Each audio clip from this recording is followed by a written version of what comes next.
روحي وأرواح العالمين لتراب مقدمه الفداء ولعنة الله على أعدائهم أجمعين. أما بعد، قال الله تبارك وتعالى في كتابه الكريم: بسم الله الرحمن الرحيم.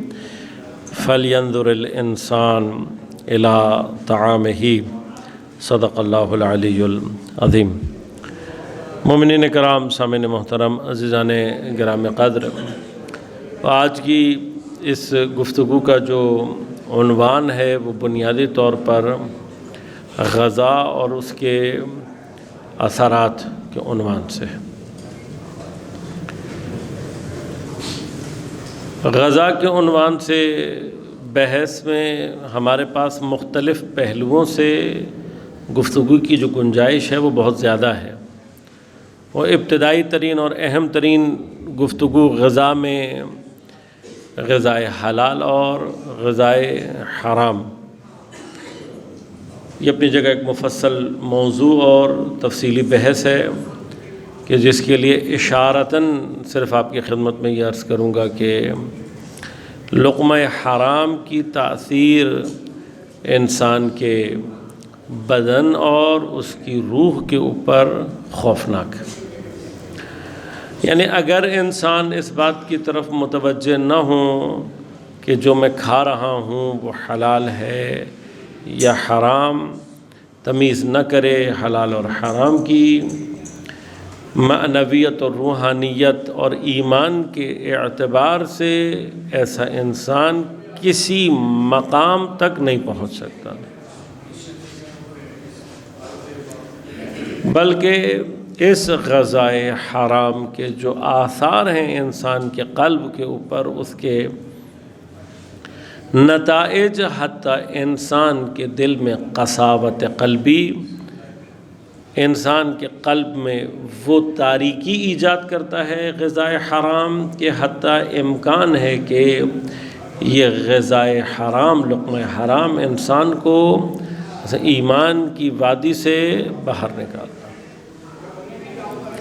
لہذا مثلا واقعات ہمارے پاس موجود ہیں کہ جناب بہلول رضوان اللہ تعالیٰ علیہ قبرستان میں بیٹھے ہوئے ہیں، جب کوئی اپنے زمانے کا اہل بیت اطہار کے مقابلے پر کوئی صوفی صاحب، کوئی اس طرح کی شخصیت اپنے شاگردوں کے ساتھ گزرے، تو کسی نے جناب بہلول کا مذاق اڑایا تو اس نے تنبیہ کی، کہا نہیں یہ بہت دیوانہ دکھائی دیتا ہے لیکن دیوانہ نہیں ہے، اس سے ہم بہت کچھ سیکھ سکتے ہیں۔ آ کر حضرت بہلول کے پاس سلام کیا، کچھ گفتگو شروع ہوئی، پوچھا کہاں بیٹھے ہو؟ کہا ایسے افراد کے درمیان میں بیٹھا ہوں جو نہ کسی کی غیبت سنتے ہیں اور نہ کسی کی غیبت کرتے ہیں۔ گفتگو آگے بڑھی، ان کے شاگردوں نے کہا دیکھیں اس کو تو ادب بھی نہیں ہے، آپ جیسے بزرگوار عالم اور فاضل کے ساتھ یہ کس طرح کی بات چیت کر رہا۔ انہوں نے اپنے شاگردوں کو ڈانٹا، کہا کہ نہیں، پھر جناب بہلول سے کہا کہ آپ جو ہے وہ کوئی نصیحت کریں، مجھے کوئی چیز بتائیں۔ تو حضرت بہلول نے مسکرا کر کہا کہ تم خود اپنے اندر اتنے بڑے عالم، اتنے تم نے اپنے گرد شاگرد جمع کیے ہوئے پھر رہے ہو، میری نصیحت اور واعظ کی تمہیں کیا ضرورت ہے؟ کہا نہیں، بہرحال آپ کوئی نصیحت کریں، کوئی چیز ہمیں بتائیں۔ تو حضرت بہلول مثلا مختلف ہمارے پاس روایتیں ہیں، مثلا ان سے پوچھا کہ تم اپنے شاگردوں کو جو تعلیم دیتے ہو اس میں کیا کیا تم نے سکھایا؟ کہا میں نے ان کو مختلف آداب جو دین نے سکھائے ہیں وہ اپنے شاگردوں کو میں نے تعلیم کیے ہیں۔ کہا مثلا جیسے کھانے پینے کے آداب ہیں۔ جناب بہلول نے کہا اچھا خوب، اس کا معنی تمہیں یعنی یہ بات معلوم ہے کہ دین نے کھانے پینے کے کوئی آداب بھی بیان کیے ہیں، تو کیا آداب سکھائیں تم نے؟ کہا جی مثلا غذا گرم نہیں ہونی چاہیے، بسم اللہ کر کے کھائیں، اپنی طرف سے کھائیں، چھوٹے لقمے اٹھائیں، کئی مرتبہ چبائیں، وغیرہ وغیرہ۔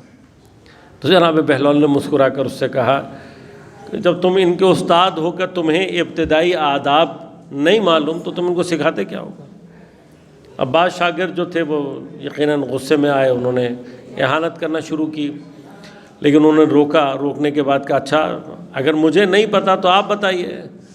تو جناب بہلول نے متوجہ کیا کہ یہ جتنے بھی تم نے باتیں بتائی ہیں یہ سب مستحبات ہیں، ان کے آثار ہیں، یہ آداب میں شمار ہوتے ہیں، لیکن ادب غذا خوردن میں سب سے اہم ترین بات اور اہم ترین نقطہ یہ ہونا چاہیے کہ جو غذا میں کھانے جا رہا ہوں وہ حلال ہے یا حرام۔ اب آپ حرام غذا جتنے مرضی بسم اللہ پڑھ کر، یہ ہمارے ہاں مصیبتیں ہیں، مال رشوت کا آ رہا ہے، لوگوں کا مال غصب کیا ہوا ہے، نیاز بہت بڑی دلا رہے ہیں۔ وہ آپ کا خیال ہے کہ آپ کی یہ نیاز، انما یتقبل اللہ من المتقین، اللہ تبارک و تعالی صرف متقین سے قبول کرتا ہے۔ وہ قرآن بہت سارے مقامات پر ہمیں بہت ساری چیزیں سورہ فاطر میں فرماتا ہے، وہ انسان کے زُیِّنَ لَهُ سُوءُ عَمَلِهِ، جس کے لیے اس کی برے عمل کو زینت دے دی گئی ہے، فَرَآهُ حَسَنًا، وہ سمجھتا ہے میں نیک کام کر رہا ہوں۔ ان میں سے ایک مورد کیا ہے؟ لوگوں کا مال غصب کیا ہوا ہے اپنے ہی، مثلا ہمارے ہاں یہ مسائل ہیں، ہماری سوسائٹی میں مثلا بیٹیوں کو ارث دینے کا، بہنوں کو ارث دینے کا کوئی رواج نہیں ہے، وہ آپ کے رواج سے حکم شریعت ختم نہیں ہو جاتا۔ بہن کا حق ہے گھر میں، آپ جتنی مرضی نمازیں پڑھ لیں، اگر اس نے معاف نہیں کیا ہے اور اس گھر میں بہن کا حق ہے تو آپ کی کوئی نماز، کوئی عبادت، کوئی عزاداری، کوئی چیز قبول نہیں ہوگی۔ آثار ہیں، کس قدر خوفناک آثار ہیں اس کی ایک جھلک یہ ہے کہ سید الشہداء عاشور کے دن آخری جنگ جس وقت لڑنے کے لیے آئے ہیں، لشکر یزید کو مخاطب کر کے، یا شیعۃ آل ابی سفیان، حضرت نے مخاطب کیا اور اس کے بعد کیا کہا تم میری بات سن اور سمجھ نہیں رہے ہو، کیوں؟ قد ملئت بطونکم بالحرام، اس لیے کہ تمہارے پیٹ حرام سے بھرے ہوئے۔ یعنی کیا؟ اگر ہم غذا حرام کھائیں گے تو نتیجہ کیا نکلے گا؟ حرام کی غذا کا نتیجہ یہ نکلتا ہے کہ انسان کا قلب اس قدر ٹیڑھا ہو جاتا ہے کہ وہ اپنے زمانے کے معصوم کے قتل پر آمادہ ہو جاتا ہے، اس کے مقابلے میں کھڑا ہو جاتا ہے اور اسے خود احساس نہیں ہوتا۔ وہ خوش فہمی میں رہنے کی ضرورت نہیں ہے کہ چونکہ ہم شیعہ گھر میں پیدا ہو گئے اور ہم تو امام حسین سے محبت کرتے ہیں، ہم امام زمانہ کی مخالفت کیوں کریں گے؟ اپنی غذا کی طرف دیکھو، جو اپنی غذا کو حلال، یہ مگر حکم امام نہیں ہے، مگر حکم قرآن نہیں ہے، میں اپنی غذا حلال نہیں کرنا چاہتا ہوں، یعنی یہاں میں نہ خدا کی بات مان رہا ہوں نہ امام کی بات مان رہا ہوں، اور اس خوش فہمی میں مبتلا ہوں کہ جب امام آئیں گے تو میں امام کی بات مان لوں گا۔ لہذا زیادہ کھانے، اچھا کھانے کی فکر سے اپنے آپ کو باہر نکال کر سب سے پہلا کام یہ کریں کہ کوشش کریں کم کھائیں لیکن حلال کھائیں، اپنی غذا کو پاک کریں، اس کے آثار مرتب ہوتے ہیں۔ ساتھ ساتھ یہ بھی ذہن میں بیٹھا لیں، حلال اور حرام میں ذائقوں کا کوئی فرق نہیں ہوتا۔ اگر ذائقوں کا فرق ہوتا تو پاکستان میں، دنیا میں کتنے کاروبار کھانے پینے کے ویسے ہی بند ہو جاتے ہیں۔ حلال اور حرام کے ذائقوں میں فرق نہیں ہوتا، کس میں فرق ہوتا ہے؟ حلال اور حرام کی تاثیر میں فرق ہے۔ کم ترین تاثیر حرام یہ ہے کہ حرام کھانے والا کبھی بھی سیر نہیں ہوتا، اس کے اندر سیری پیدا نہیں ہوتی، لہذا کیا ہوتا ہے؟ جتنا کھائے گا اتنی ہی اس کی طمع اور لالچ بڑھتی چلی جائے۔ حلال کا کمال کیا ہے؟ حلال کا کمال یہ ہے، اس کی تاثیر یہ ہے، کم ترین تاثیر، یہ کم ترین بات کر رہا ہوں میں، کم ترین تاثیر یہ ہے کہ حلال انسان کے اندر سیری کو ایجاد کرتا ہے، سیچوریٹ کرتا ہے اسے، لہذا حلال کھانے والا کم کھا کر بھی آپ کو مطمئن نظر آئے گا، حرام کھانے والا زیادہ کھا کر بھی مطمئن دکھائی نہیں دے گا۔ تو میری گفتگو کا اصل عنوان فعلاً یہ نہیں ہے۔ لہذا فَلْيَنْظُرِ الْإِنسَانُ إِلَىٰ طَعَامِهِ، انسان کو چاہیے کیا کرے؟ اپنی غذا کی طرف نگاہ کرے۔ البتہ اس آیت کے کئی معنی ہیں، ان میں سے ایک معنی حلال اور حرام، اور دوسرا معنی یہ ہے کہ غور کرے اسی کھانے سے ہی انسان کی جسم نے اور انسان کے بدن نے اپنے آپ کو بڑھانا اور چلانا ہوتا ہے۔ دین کی تاکید کیا ہے؟ دین تاکید یہ کرتا ہے، قرآن کی تاکید کیا ہے کہ یہ جو کھا رہے ہو، رزقنا، ہم نے جو تمہیں رزق دیا، ہماری جانب سے جو رزق ہے وہ کیا ہے؟ کلوا من طیبات ما رزقناکم، کھاؤ کس میں سے؟ وہ پاکیزہ، وہ طیبات جو ہم نے تمہیں رزق دی۔ اب اس اپنی آیت کا جو دائرہ ہے طیبات کے عنوان سے وہ وسیع ہے۔ ایک طیب کا معنی حلال و حرام کے زمرے میں ہے، اس کے بعد طیبات کا ایک معنی وہ پاکیزہ غذا ہے جس کے جسم کے اوپر اثرات مثبت اور بہتر ہوں۔ و اس عنوان سے ہر وہ فضول چیز کھانا کہ جس کا انسان کے اوپر یا ضرر ہے یا ایٹ لیسٹ کوئی فائدہ نہیں ہے، خوب زیر سوال ہے۔ یہ فقہا بتائیں گے کہ کلو کا امر یہاں پر آیا تشریعی ہے یا نہیں ہے، کہ اگر تشریعی ہو جائے تو حتیٰ ایسی چیزیں کھانا حرام ہو جائے گی جس میں ہمارے ہاں کراچی والوں میں خاص طور پہ مشہور و معروف یہ گٹکے، پان اور چھالیاں کھانا کہ جس کا کوئی فائدہ نہیں ہے، شاید از روئے شریعت جائز نہ ہو۔ گٹکے، پان، چھالیاں کھا رہے ہیں، کیا ملے گا؟ تمباکو منہ میں ڈالا ہوا، کیا ملے گا؟ کیا ملتا ہے؟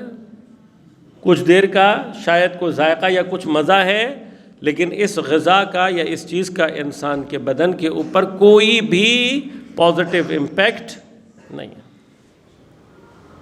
لہذا قرآن کیا چاہتا ہے؟ قرآن یہ چاہتا ہے کہ ہم پہلے مرحلے پر اپنی غذا کی طرف نگاہ کریں، دیکھیں ہم کیا کھا رہے ہیں۔ اس کے علاوہ ایک چیز ابتدائی طور پر چاہتا ہوں کہ 2-3 مقامات آپ کی خدمت میں عرض کر دوں، پھر بات کو آگے بڑھاؤں گا۔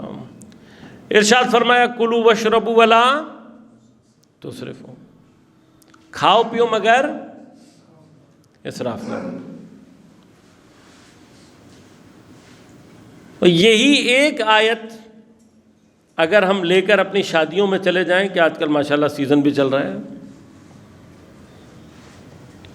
یہاں پہ پھر حکم ہے خدا کا، پھر وہی بحث ہے کہ آیا حکم جو ہے وہ یہ وجوب و حرام کی طرف لے کر جاتا ہے یا نہیں، ورنہ البتہ علماء کے نزدیک اسراف نہ صرف حرام ہے بلکہ گناہان کبیرہ میں آتا ہے۔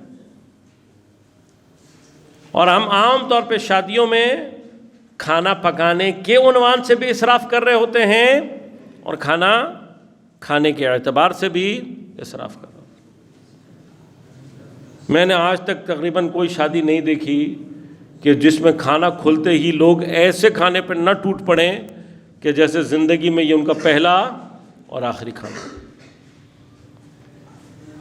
اب پتہ نہیں اکثر لوگوں کو شاید اس بات کا یقین نہیں ہوتا کہ کھانا اتنا بنا ہوا ہے کہ ہم اگر اطمینان سے لینے جائیں گے تب بھی ہمیں مل جائے گا، اور عام طور پر ہوتا ہے۔ واقعاً یہ سائیکی سمجھ میں نہیں آتی، مگر یہ کہ انسان اس کے ماقبل یہ غور کرے کہ کیا وجہ ہے کہ ہمارے اندر یہ نفسیات ایجاد ہو گئی ہے۔ کون مثلا شادی کرے گا اور مہمانوں کا اندازہ لگانے کے بعد یہ کوشش کرے گا کہ میں کم کھانا بناؤں کہ میری بے عزتی ہو؟ نہیں۔ کبھی آپ ایک جائزہ لیجئے گا کہ شادی کے فنکشن ختم ہو جانے کے بعد بچا ہوا کھانا کتنا ہوتا ہے، آپ تعجب کریں گے۔ اتنا بچا ہوا ہوتا ہے کہ بعض اوقات جن کی شادی ہوتی ہے وہ اتنا کھانا اپنے گھر بھی نہیں لے جا پاتے، یہ سوچ کے کہ اگر ہم لے جائیں گے تو اپنے گھر میں بھی نہیں کھا سکتے، اتنا کھانا بچا ہوا ہوتا ہے۔ لیکن ہم ٹوٹتے کیسے ہیں؟ جیسے کہ اگر میں پہلے نمبر پہ نہیں آیا تو شاید جنت میں داخل نہیں ہوگا۔ یہ جتنے بھی ہمارے بیہیویئر ہیں، خود میں نے عرض کیا کہ اس کی نفسیات کو ہمیں عام طور پر بھی سمجھنے کی ضرورت ہے۔ وہ خدا کیا کہہ رہا ہے؟ ایک یہ کہہ رہا ہے کہ حلال کھاؤ، پھر کہہ رہا ہے پاک کھاؤ، اس کے علاوہ کیا فرما رہا ہے پروردگار کہ کھاؤ پیو مگر اسراف مت کرو۔ اسراف کی بحث بھی اس سے زیادہ طولانی ہے، صرف شادیوں کا مسئلہ نہیں ہے، میں عرض کروں گا انشاءاللہ آپ کی خدمت میں۔ اسی طرح سے کچھ چیزیں ہیں جو کہ اللہ تبارک و تعالی نے ان کو کاملاً حرام قرار دیا ہے، کہ جن میں وہ تمام چیزیں بھی ہیں کہ جن کو خدا کے نام کے علاوہ حلال کیا جائے، یعنی وہ ذبیحہ کہ جو خدا کے نام کے ساتھ نہ ہو۔ اس کے بعد پروردگار عالم جب جنت میں غذا کا تذکرہ کر رہا ہے جنت والوں کے لیے، کہ جنت والوں کو جو ہم ان افراد کو جو بہشت میں ہوں گے ان کو جب ہم غذا فراہم کریں گے، ان کو جب کھانا دیا جائے گا، تو فرمایا جنات عدن التی وعد الرحمن عبادہ بالغیب، کہ وہ بہشت کے ہمیشہ رہنے والی کہ جس کا وعدہ کیا ہے پروردگار نے اپنے بندوں سے بالغیب، کہ جو ابھی کیا ہے غیب میں ہے۔ انہ کان وعدہ ماتیا، یہ وہ وعدہ ہے کہ جو حتماً پورا ہونے والا ہے۔ یہ لوگ جب جنت میں جائیں گے تو دو باتیں، لا یسمعون فیہا لغوا الا سلاما، جنت میں کان کے اعتبار سے بھی پاکیزگی ہے، لغویات سننے کو نہیں ملیں گے، سلامہ جو بھی جنت میں ملے گا وہ سلامتی والا ہوگا۔ وہ ہمیں تو عادت ہے لغویات سننے کی، گالی کے بغیر ہم بات نہیں کرتے، دوستی نہیں سمجھتے کہ کہیں دو چار گالیاں جب تک ایک دوسرے کو نہ دی جائیں لگتا ہی نہیں ہے کہ بہت اچھے دوست ہیں۔ فحش گفتگو، غیبت، ان کے بغیر تو ہمارا دن ہی نہیں گزرتا۔ پھر ٹی وی پر، انٹرنیٹ پر جو کچھ ہم دیکھ رہے ہیں، گانا بجانا، میرے خیال سے بہت سارے افراد ایسے بھی ہوں گے کہ جو جنت میں اگر چلے بھی گئے تو کچھ دن کے بعد اللہ کو کہیں گے بہتر ہے ہمیں جہنم میں بھیج دو، یہاں ہمارا ٹائم۔ بکرۃ و عشیہ، ان کو جنت میں جو غذا دی جائے گی بکرۃ و عشیہ، صبح اور شام۔ اور بعض لوگ اس کا ترجمہ کیا کرتے ہیں، صبح شام کھانا ملے گا، یعنی ہر وقت کھانا ملنا۔ بابا بکرۃ و عشیہ، 2 وقت کا کھانا ہے۔ تو اب کراچی کے کتنے ہی لوگ بیچارے تو پریشان ہو جائیں گے، کراچی کے لوگ تو کم از کم 6 وقت کھانا کھاتے ہیں۔ صبح آفس جانے سے پہلے ناشتہ کر کے جائیں گے، آفس جانے کے بعد 10 بجے چائے کے ساتھ کچھ نہ کچھ ضرور کھائیں گے، اور جو کچھ نہ کچھ ہوتا ہے وہ خود اپنی جگہ ایک مستقل کھانا ہے۔ پھر اس کے بعد ظہر کے بعد لازمت کھانا کھانا ہے، اور شام کو بھی چائے کے ساتھ کچھ پکوڑے، سموسے، رول وغیرہ ہونے چاہیے، جو کہ خود اپنی جگہ ایک پورا کھانا ہو گیا۔ اور رات کا تو میں نے کھانا کھانا ہی ہے، اور چونکہ میں رات کو دیر تک جاگتا رہوں گا تو لیٹ نائٹ سنیکنگ بھی میں نے کرنی ہے، کوئی برگر، کوئی پیزا وغیرہ رات کو بھی آنا چاہیے۔ کتنی دفعہ کھانا کھایا؟ 6 مرتبہ۔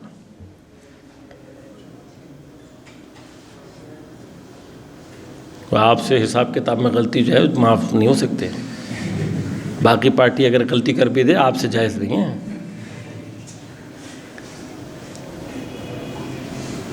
چھ مرتبہ کھانے والی قوم، تو آپ پھر سوچیں اس کو اگر جنت میں بھیج دیا آپ نے اور اس کو کہا کہ بھائی 2 ٹائم کھانا ملے گا، تو کراچی والے بیچارے کیا کریں گے؟ ٹیکنیکلی 2 ٹائم سے زیادہ کھانا 100% اسراف۔ آیت اللہ علامہ طباطبائی رضوان اللہ تعالیٰ علیہ ارشاد فرماتے تھے اپنے شاگردوں سے کہ وہ لقمہ، وہ کھانا، وہ لقمہ کہ جو صرف مزے کی نیت سے کھایا جائے حرام۔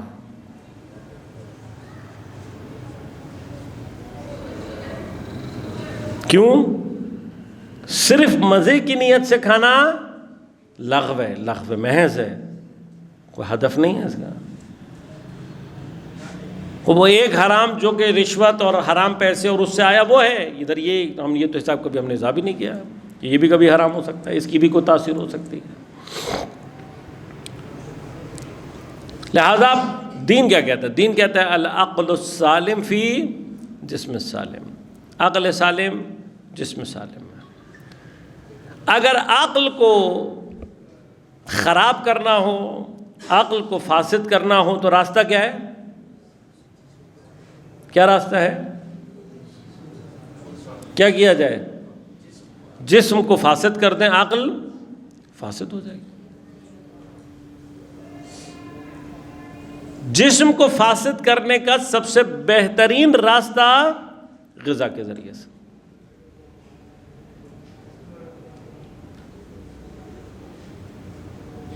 خوبہ میں پہلا مرحلہ ایک عرض کر دوں، اس کے بعد آگے بڑھوں گا.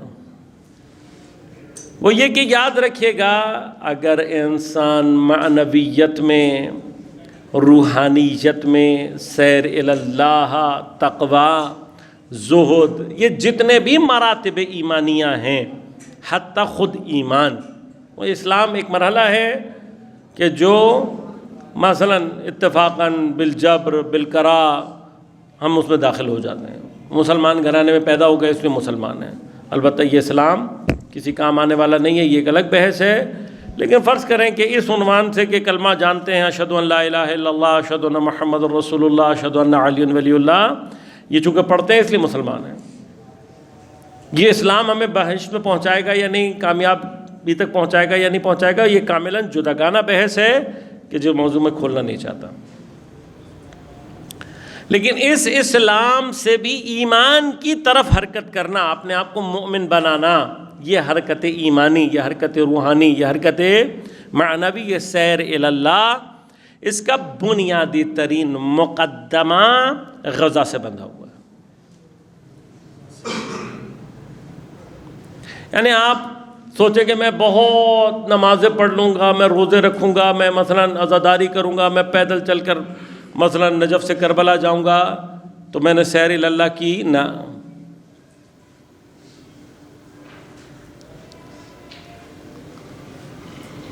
سیر کی ابتدا کہاں سے ہونی ہے؟ غذا کو کنٹرول کرنے سے. کیوں؟ حدیث میں ارشاد فرمایا معصوم علیہ الصلوۃ والسلام نے، مقبوض ترین ظرف اللہ کے نزدیک بھرا ہوا پیٹ. یعنی اللہ کسی ظرف پر، کسی برتن پر اتنی غضب کی نگاہ نہیں ڈالتا جتنا بھرے ہوئے پیٹ کے اوپر. میں نے ماہ مبارک کے رمضان میں بھی، آپ کو یاد نہیں ہوگا یقیناً، تو میں یاد ہو کہ نہ یاد ہو، ہمیں یاد ہے سب اچھی طرح. تو یہاں پر میں نے ماہ مبارک کے رمضان کی ابحاث میں آپ کی خدمت میں روزے کے فلسفے کے حوالے سے یہ بحث پیش کی تھی. لعلکم تتقون کتب علیکم الصیام، تم پر روزوں کو فرق کیا گیا. کیوں؟ لعلکم تتقون، شاید کہ تم متقی ہو جاؤ. یہ شاید کیوں کہا ہے؟ روزے کا مسئلہ نہیں ہے، روزہ دار کا مسئلہ ہے. روزے کے ذریعے سے تقویٰ کیسے حاصل ہونا ہے؟ روزے کا بنیادی ترین، یعنی وہ سبق روزے کا کہ جو جاہل ترین انسان کو بھی اگر آپ لے آئیں تو اس کو بھی سمجھ میں آ رہا ہوگا، کسی چھوٹے بچے کو بھی اگر آپ بیان کریں گے تو اس کو بھی سمجھ میں آ جائے گا کہ روزہ رکھنے کا پہلا سبق یہ ہے کہ تم کم کھا کر بھی زندہ. اور الحمدللہ مسلمان وہ قوم ہے کہ جو روزہ رکھ کر اس کا یہ بنیادی ترین سبق بھی نہیں سیکھتے.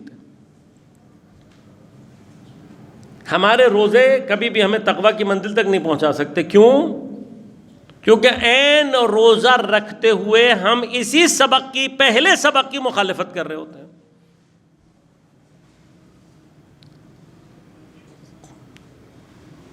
یہ حرف نہیں ہے، یہ حقیقت ہے. مسلمان ملکوں میں رمضان میں جتنا کھایا جاتا ہے مسلمان پورے سال اتنا نہیں کھاتے. جائیں اسٹیٹسٹکس جا کر دیکھیں، اگر غلط کہہ رہا ہوں تو آ کے مجھے منع کریں.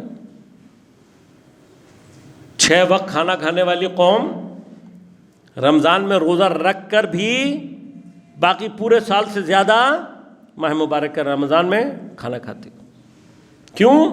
سحری کھاتے وقت ہمیں ایسا لگتا ہے کہ بھائی اب زندگی کا آخری کھانا ہے، اس کے بعد نہیں ملے گا. اور افطار کرتے ہوئے ایسا لگتا ہے کہ یہ بیچارے کو زندگی میں پہلی مرتبہ کھانے کو ملا ہے، اس سے پہلے اس نے کبھی زندگی میں کھانا نہیں کھایا.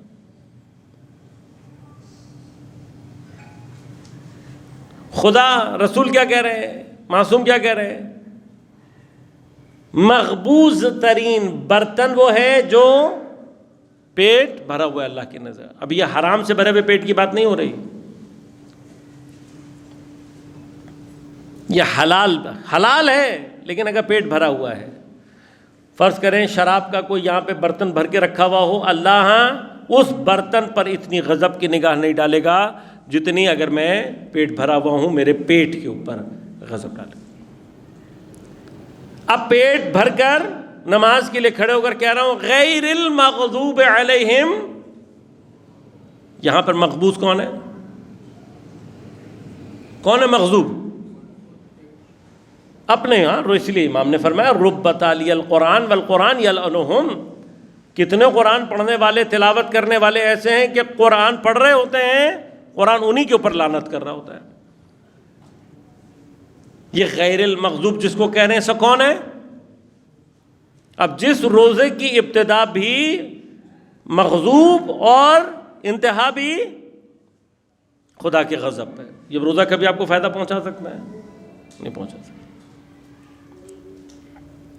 لہذا سیر الی اللہ، خدا کی طرف سیر، یہ سیر بنیادی طور پر کیا ہے کہ ہمیں اور آپ کو بنیادی طور پر اس عالم دنیا میں اس بدن کے ساتھ اللہ نے بھیج دیا ہے، اس بدن کی احتیاجات ہیں، اس کی ضرورتیں ہیں، لیکن خدا آپ کو کہتا ہے اپنے آپ کو بس ضرورت کی حد تک رکھو، ضرورت سے آگے جتنا بڑھو گے اتنا مجھ سے دور ہوتے چلے جاؤ گے۔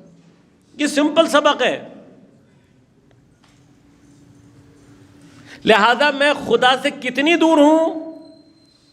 جتنا میں دنیا کی ضرورت سے زیادہ میں مبتلا ہوں۔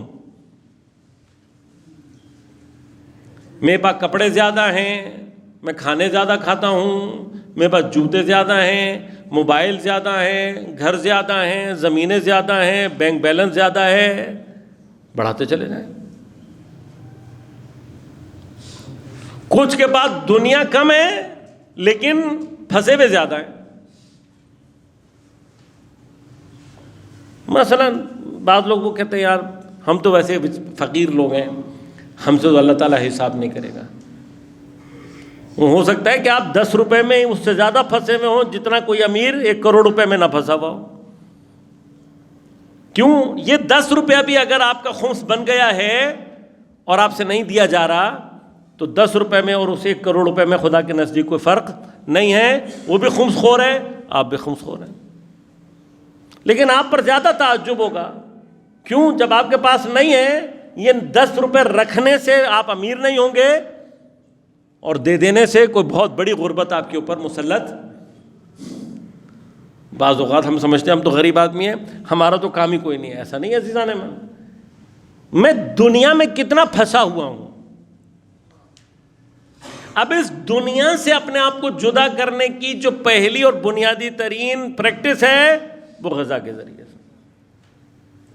لہذا جو آدمی غذا کے مرحلے میں اپنے آپ کو کنٹرول کر لے، میں نہیں گارنٹی نہیں دے رہا ہوں، لیکن وہ صلاحیت رکھتا ہے کہ پھر آگے کے مرحلوں میں اپنے آپ کو دنیا سے دور کر سکتا۔ گفتگو بہت ہے لیکن لازماً میں ساری باتیں ابھی ایک ساتھ نہیں کر سکوں، اگلے مرحلے میں داخل ہوں۔ خود ہماری حماقت، اگر میں 2 دفعہ کھا کر زندہ رہ سکتا ہوں اور میں 5 یا 6 مرتبہ دن میں کھا رہا ہوں تو میرے اپنے اقتصادی مسائل، میرے اپنے اکنامک پرابلم بڑھیں گے یا کم ہوں گے؟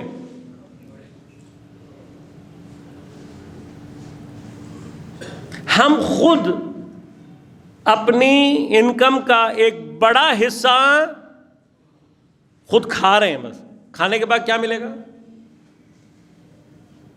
چلو آپ نے کھا لیا، ذائقہ آ گیا، ذائقے کے بعد کیا ملے گا آپ کو؟ صحت۔ معذرت کے ساتھ یہ جو نوٹ آپ نے اپنے صرف ذائقے دار غذا کی صورت میں کھا لیے ہیں، انہوں نے بعد میں آپ کے بدن سے مدفوع بن کے باہر نکلنا ہے اور اس کا کوئی فائدہ نہیں ہوگا۔ کیوں؟ اس لیے کہ آپ کے بدن کی ایک ایبزاربنگ کیپیسٹی ہے، جب آپ اس سے زیادہ کھاتے ہیں تو سوائے آپ کی باڈی میں ٹاکسیکیشن ایجاد ہونے کے کوئی اور فائدہ آپ کو حاصل نہیں ہوتا۔ میں اس بحث کا باب یہاں کھولنا نہیں چاہتا ہوں، لیکن عرض کر دوں آپ سے، معصومین علیہ الصلوۃ والسلام کو اگر زہر یا تلوار سے شہید نہ کیا جاتا تو کم از کم جب تک قیامت نہیں آتی ان کا بدن مرتا نہیں، وہ زندہ رہتے۔ اس کی ایک چھوٹی سی مثال حضرت نوح، اور دوسری مثال امام زمان عجل اللہ تعالیٰ فرجہ الشریف۔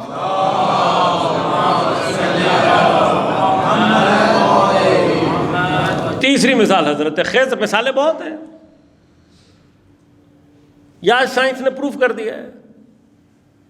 نیوٹریشنسٹ کو جا کر دیکھیں، وہ کہتے ہیں کہ ہے اینٹی ایجنگ، یعنی بعض اوقات غذا کا آپ کا طریقہ کار مناسب ہو، آپ کے اوپر کبھی بڑھاپا نہیں آئے گا۔ مرنا بہت دور کی بات ہے۔ کیوں بوڑھے ہوتے ہیں؟ ایک اہم ریزن بوڑھے ہونے کا غذا کی رعایت نہیں کرنا۔ اب یہ جسارت نہیں کر رہا ہوں، مگر جتنے بھی سفید بالوں والے ہیں، ابھی یہیں سے بالکل گارنٹی کے ساتھ کہہ رہا ہوں، اپنی زندگی میں 2-4 چیزیں چھوڑ دیں، 2 مہینے بعد آپ خود مجھے بتائیں گے۔ گندم کھانا چھوڑ دیں، چینی ہر فارم میں چھوڑ دیں، آلو کھانا چھوڑ دیں، چاول کا سٹارچ نکال کر کھائیں، اور پروسیسڈ فوڈ سے پرہیز کریں۔ تیل استعمال کرنا ہے سرسوں کا استعمال کریں، دودھ کوشش کریں کہ گوالے سے لے کر کھائیں۔ یہ سب کے سب پوری بحث انشاءاللہ اس کی طرف بھی آؤں گا۔ ڈبے کے دودھ میں ہائیجینک پچھلے پتہ نہیں 70-80 سال سے ہمیں بے وقوف بنا رہے ہیں۔ لوگوں نے اگر گوالے کے دودھ سے مرنا ہوتا، ان ہائیجینک ہوتے، تو ابتدائی انسانیت سے لے کر آپ کی آبادی یہاں تک کبھی پہنچتی ہی نہیں۔ اور ابھی بھی دنیا میں زیادہ تر جو دودھ ہے وہ گوالے کے ہی اس سے آ رہا ہے، اور لکھ کر آپ کو دیتا ہوں، آج جا کر تحقیق کر لیں، گوالے کا دودھ پینے والا وہ نہیں مر رہا۔ ڈبے کے دودھ پانے کو جا کے حالات دیکھ لیں، جو آپ کو ہسپتال میں زیادہ تر لوگ ملیں گے وہ انشاءاللہ ڈبے کے دودھ والے ملیں گے آپ۔ اس کی وجہ کیا ہے یہ بھی بتاتا چلوں یہاں پہ۔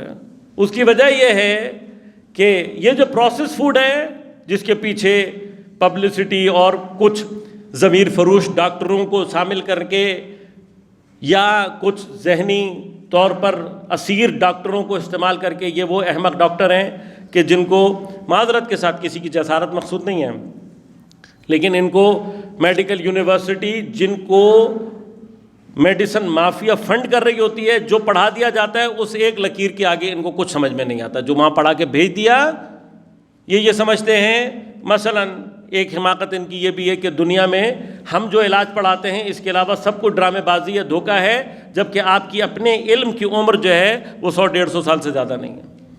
وہ 150 سال سے پہلے انسانوں کا علاج کون کر رہا تھا؟ لوگ مگر بیمار ہو کے ٹھیک نہیں ہو رہے تھے۔ اتفاقاً آپ کے آنے کے بعد سے دنیا میں جتنی بیماریاں پھیلی ہیں، تاریخ میں کبھی اتنی بیماریاں، ہاں ان کنٹرول بیماریاں تھیں، اس میں شک نہیں ہے، مطلب طاعون پھیل گیا، ایک بڑی تعداد لوگ مر گئے، ملیریا پھیل گیا، ایک بہت بڑی تعداد مر گئی، ایسا ہوا ہے۔ تو آج اگر مثلا کورونا پھیل گیا تو آپ نے کیا تیر مارا؟ اتنی سائنٹیفک ڈسکوری کر کے۔ اب تو آپ نے ایڈز اور کینسر کے جو اسٹیٹسٹکس ہیں وہ دینا بند کر دیے ہیں، ورنہ آپ کے علاج کی جب سے شروع ہوا ہے تب پھر کیوں پچھلے صرف 1 صدی، لاسٹ صدی کو آپ اٹھائیں، اس میں آپ کو جتنی دنیا میں بیماریاں نظر آئیں گی اس سے پہلے کبھی نظر نہیں آئیں گی۔ اور اس کی ایک اہم وجہ پروسیس فوڈ ہے۔ اما پتہ نہیں فلانے میں پکاؤ، ہمیں صحت مند بھگاؤ، یہ صحت مند بھگاؤ ہے، یعنی نکال دو صحت کے دائرے سے۔ کیوں؟ ہوتا کیا ہے؟ سمپل، آپ کسی بھی جا کر فیکٹری والے سے پوچھ لیں کہ یہ جو آئل آپ کو اتنا اچھا چمکتا دمکتا اور صحت مند اور وٹامن سے بھرپور، یہ سب دروغ ہے، جھوٹ ہے۔ یہ سارے کے سارے پروسیس کر کے وٹامنس نکال لیتے ہیں، آپ کو نیری چکنائی ملتی ہے اور اس کے علاوہ کچھ نہیں ملتا۔ یہ پروسیس فوڈ استعمال کرنے سے جو آپ کے بدن کے اندر ڈیفیشنسیز آتی ہیں، اس کے نتیجے میں آپ ڈاکٹر کے پاس جاتے ہیں، یہی کمپنی آپ کو سپلیمنٹ بنا کے دوبارہ بیچتی ہیں۔ تو پہلے آپ کو تیل مہنگا بیچتی ہیں، پھر اس کے بعد اس تیل سے ایجاد ہونے والے اس دودھ کو، ڈبے کے دودھ کو مہنگا کر کے بیچتے ہیں، اس کے سارے نیوٹرینٹس نکال لیتے ہیں، آپ کو ایک سفید پانی گاڑھا دودھ کے نام سے بیچ دیتے ہیں، آپ بڑے خوش ہوتے ہیں، واہ جی واہ کیا مزیدار دودھ ہے۔ یہ سب ذہنی غلامی کر کے دیکھ لیں۔ جو چیزیں آپ کو کہی ہیں 2 مہینے چھوڑ دیں، انشاءاللہ بالکل گارنٹی سے کہہ رہا ہوں کہ ڈائبٹیز کے جو مریض ہیں ان کی شوگر نیچے آ جائے گی، کولیسٹرول کے مریضوں کا کولیسٹرول ٹھیک ہو جائے گا، یہ چیزیں احتیاط کرنے والے کو انشاءاللہ کبھی کینسر نہیں ہوگا، یہ بالکل گارنٹی سے آپ کو بتا رہا ہوں۔ کینسر کی ایک بہت بڑی وجہ پروسیس فوڈز کا استعمال ہے۔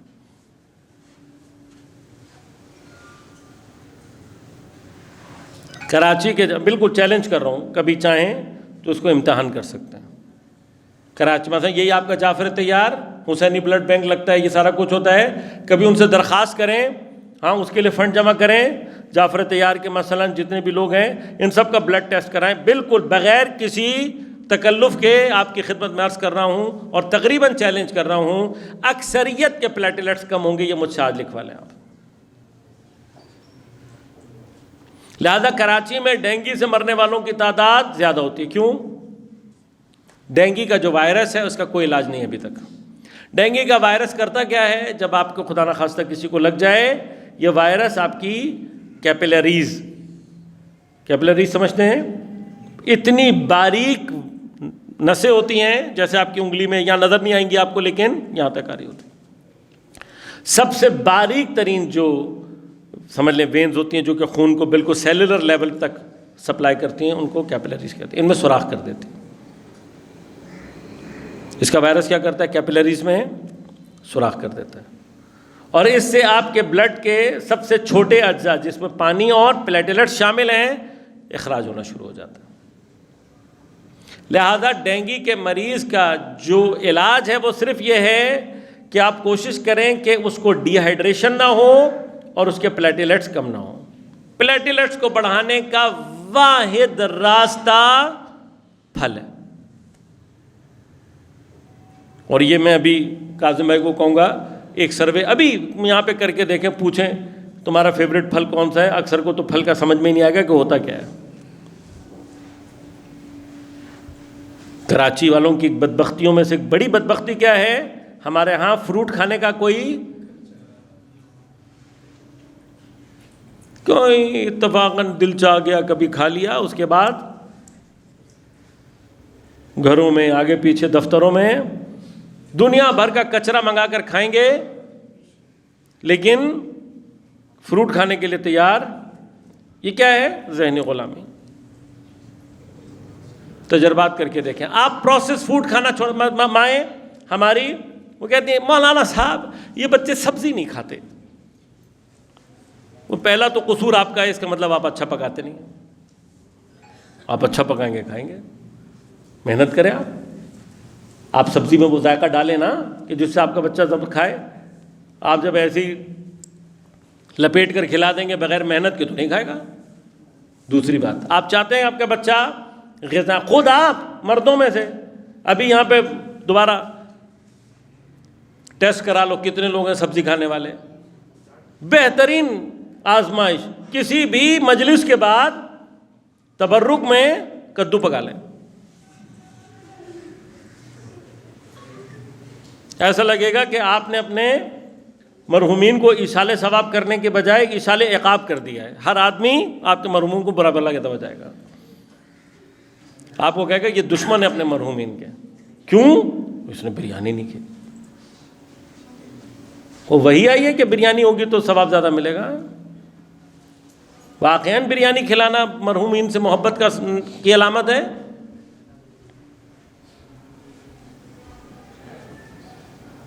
کیوں نہیں کھاتے سبزی؟ بیچاری بعض بیویاں ہیں محنت کرتی ہیں، اچھی سبزی بناتی ہیں، شوہر کو بھنک پڑ جائے بس کہ خدا نہ خواستہ آج گھر میں سبزی بن رہی ہے، یا باہر سے کھا کر آ جائے گا، یہ کہا مجھے بہت ضروری کام ہے، تم کھانا کھا لینا میں۔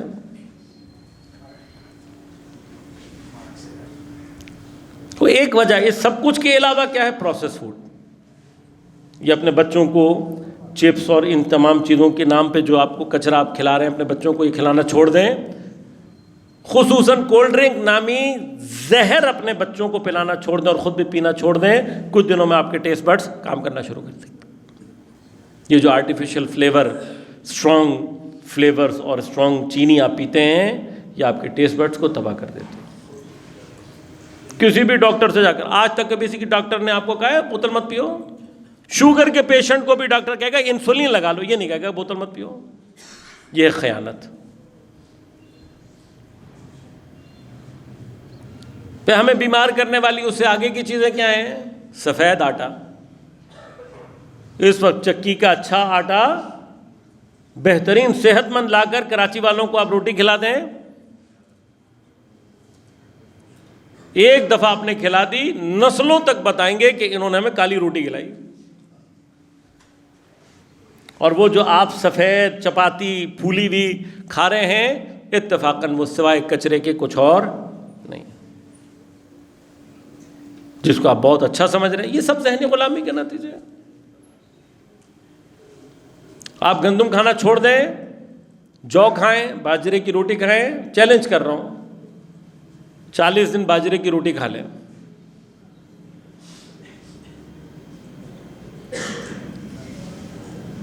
حضرت امیر کے ماننے والے، نانے جویں پہ نعرہ حیدری لگانے والوں نے زندگی میں کبھی جو کی روٹی نہیں کھائی ہوئی ہوتی.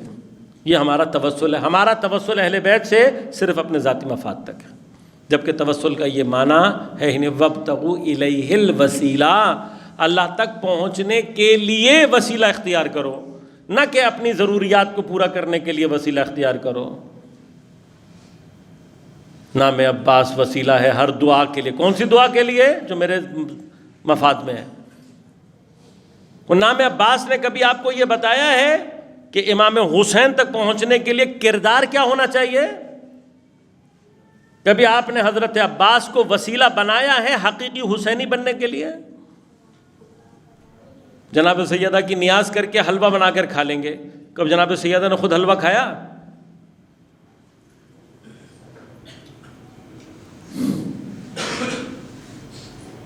اہل بیت اطہار کبھی آپ نے زندگی میں، مثلا ابھی ایام فاطمیہ شہادت کے گزرے ہیں، ولادت کے نزدیک ہیں، جناب سیدہ سے توسل یعنی کیا؟ بی بی یہ عطا کر دو، بی بی وہ عطا کر دو. یہ توسل ہے؟ اصلا توسل نہیں ہے. توسل کیا ہے؟ اپنی زندگی میں رنگ فاطمی پیدا کرنا، یہ توسل ہے. اور رنگ فاطمی کیا ہے؟ رنگ فاطمی یہ ہے کچھ دن کم از کم حضرت زہرا کی طرح سے زندگی گزار کر دیکھ لیں. گزار سکتے ہیں؟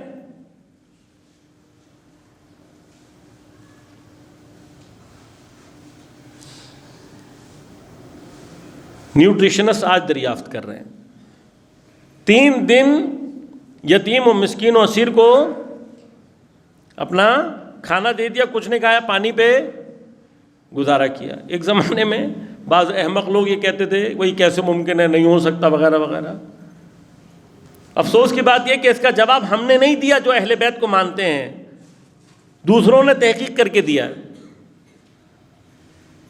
یہ افسوس کا مقام ہے یا نہیں ہے؟ ہونا کیا چاہیے تھا؟ ہونا یہ چاہیے تھا اہل بیت کے ماننے والے سوچتے، اس پر غور کرتے کہ اگر اہل بیت اطہار 3 دن بھوکے پیاسے رہے ہیں اور صرف پانی سے انہوں نے روزہ افطار کیا ہے، میں یہ کام کر سکتا ہوں یا نہیں؟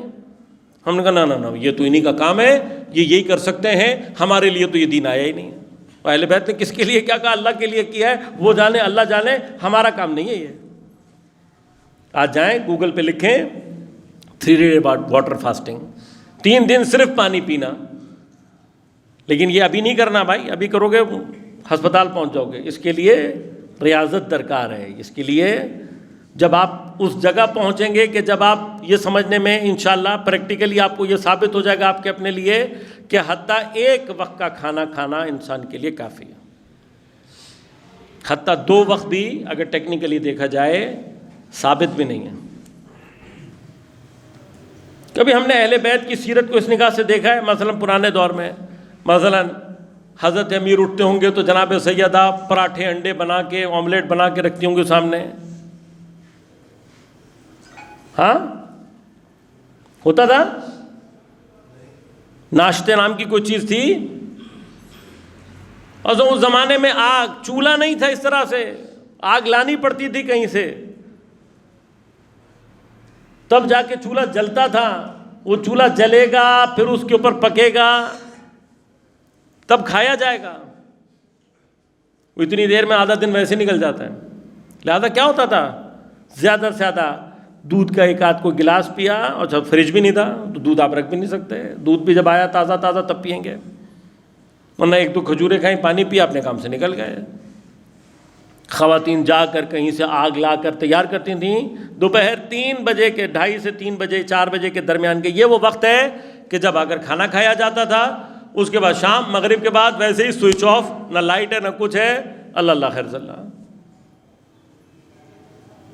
جاپان نے سیکنڈ ورلڈ وار 2 بم گرنے کے بعد جب اپنے آپ کو اقتصادی اکنامکلی ڈیولپ کرنا اور اپنے آپ کو ان تمام حالات سے نکالنا چاہا، تو پورے نیشنل لیول پر انہوں نے کئی سال تک اس طریقے کو اختیار کیا. انہوں نے کہا جی ہم شروع کریں گے یہاں سے کہ ہم اپنے آپ کو اکنامکلی اسٹرینتھن کرنے کے لیے فضول وقت کا کھانا چھوڑ دیں گے. کئی سال تک جاپانیوں نے تحقیق کی. ان کے سائنسدانوں نے کہا 2:30 سے 3 بجے کے درمیان 3 ساڑھے 3 4 2:30 سے 3 ساڑھے 3 4 بجے کا جو ٹائم ہے، یہ 2-2.5 گھنٹے جو ہیں، اس کے اندر ایک صحیح غذا کھا لینا 24 گھنٹے کی غذا سے انسان کو فارغ کر دیتا ہے. ضرورت نہیں ہے. البتہ یہ سارے پروسیس تدریجاً ہیں، ابھی ایک دم سے ایکسپیریمنٹ نہ کریں. اس کے پورے طریقے ہیں، جس کو جاننا ہو وہ کبھی رابطہ کرے تو میں بتاؤں گا آپ کو آہستہ آہستہ کیسے اس منزل تک آتے ہیں. اور الحمدللہ جب آپ سے بات کر رہا ہوں تو ایسا نہیں ہے کہ خود عمل نہیں کیا ہوا. ایک وقت سے زیادہ کھانے کی انسان کو ضرورت. اب یہ جو آپ زیادہ کھاتے ہیں کہاں جاتا ہے؟ آپ کے بدن میں جذب نہیں ہو سکتا، تو کس چیز میں تبدیل ہوتا ہے؟ ٹاکسیکیشن میں، زہر بنتا ہے جو آپ کو یا بوڑھا کرے گا یا مریض کر دے گا. اور یہ 2 کام نہیں ہوئے تو فاتحہ. لہٰذا اگر زندہ رہنا چاہتے ہیں تو کم کھائیں، واقعاً زندہ رہنا چاہتے ہیں، صحت مند رہنا چاہتے ہیں، کم کھائیں.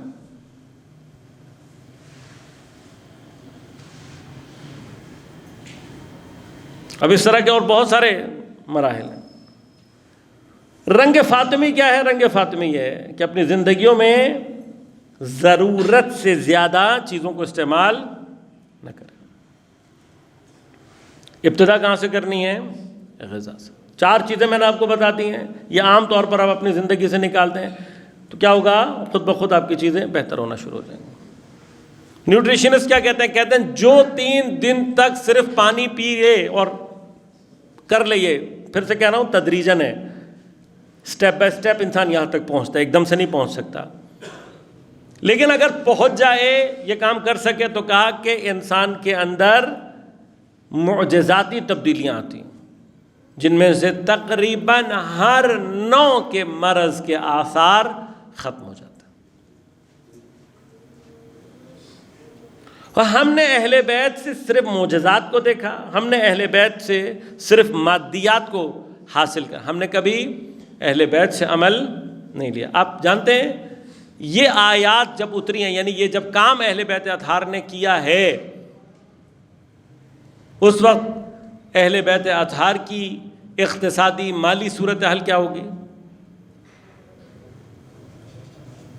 ایک وقت ایسا رہا ہے مسلمانوں پر کہ مسلمانوں کے اقتصادی حالات اچھے نہیں تھے. اہل بیت مطلب اپنا سب کچھ خرائے خدا میں قربان کر چکے، اب کچھ بھی نہیں ہے. ہجرت کر دی، جو تھا وہ بھی ختم ہو گیا، مدینہ آ گئے، ابھی کچھ نہیں ہے. بعد میں کچھ ملا یا نہیں ملا؟ اہل بیت کو ملا. کیا دیا پیغمبر نے؟ خیبر کے بعد فدق ملا ہے. خیبر کی فتح کے بعد صحابہ، پیغمبر کے گھر میں ازواج، اس کے بعد کہہ رہی ہیں کہ خیبر کے بعد ہم نے پیٹ بھر کے کھانا کھایا ہے. فدق کس کی ملکیت ہے؟ جناب سیدہ کی. لاکھوں درہم آمدنی ہے، کھجوروں کا حساب کتاب نہیں ہے. اس فدق کے ملنے کے بعد یہ واقعہ پیش آیا، اور اس واقعے کی روٹیاں فدق سے نہیں آئی تھیں. حضرت امیر کام لے کر آئے ہیں، حضرت سیدہ مل کر کام کر رہی ہیں۔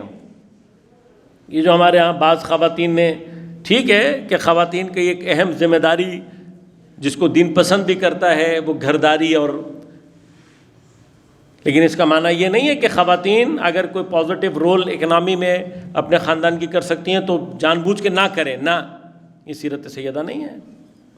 مگر حضرت امیر خدا نہ خواستہ کوئی نکمے شوہر ہیں کہ جو مثلا گھر کے معاملات کو تامین نہیں کر سکتے؟ یقیناً نہیں ہے۔ حضرت امیر بہت بڑا امیر ہے، لیکن کس لیے امیر ہیں؟ اس لیے نہیں کہ برانڈ کے جوتے اور برانڈ کے کپڑے پہنے۔ حضرت امیر کام لا کر آئے ہیں، جناب سیدہ نے کام کیا، اس کام کے عوض 3 مرحلوں میں وہ کام انجام پانا تھا، ہر مرحلے کے عوض تھوڑا سا ہٹا۔ یہ روٹیاں اتنی ہیں کہ جو ہمارے جیسے دنیا دار، اس پورے گھر کی روٹیاں میرے جیسے 2 آدمیوں کی روٹیاں۔ یہ وہ سوالات جو بعض احمقوں نے کیے ہیں، 5 روٹیاں دینے کی کیا ضرورت تھی؟ وہ بابا یہ تمہارے گھر کی وہ 5 روٹیاں نہیں ہیں، یہ اہل بیت کے گھر کی 5 روٹیاں ہیں۔ اہل بیت کے گھر کی 5 روٹیاں بعض لوگوں کے گھر کی 1 روٹی بھی نہیں بنے گی۔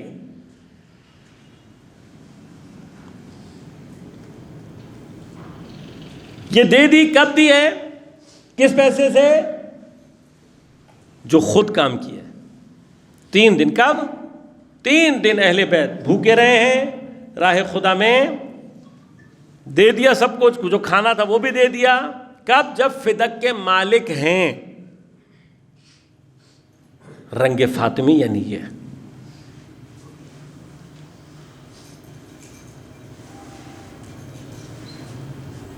ہم نے کیا لیا اہل بیت سے؟ ہم اس مجلس میں نہیں جاتے جس میں تبرک نہ ہو۔ اور جب مولانا ہمارے ہاں اس طرح کے ہو جائیں گے جو یہ کہیں گے کہ میں مینیو دیکھ کر مجلس میں جاتا ہوں، اس کا معنی کیا ہے کہ امیر شام بھی اگر تبرک اچھا کر لے گا تو یہ وہاں چلے جائیں گے، وہ حضرت امیر کی مجلس میں کھانا نہیں ملے گا۔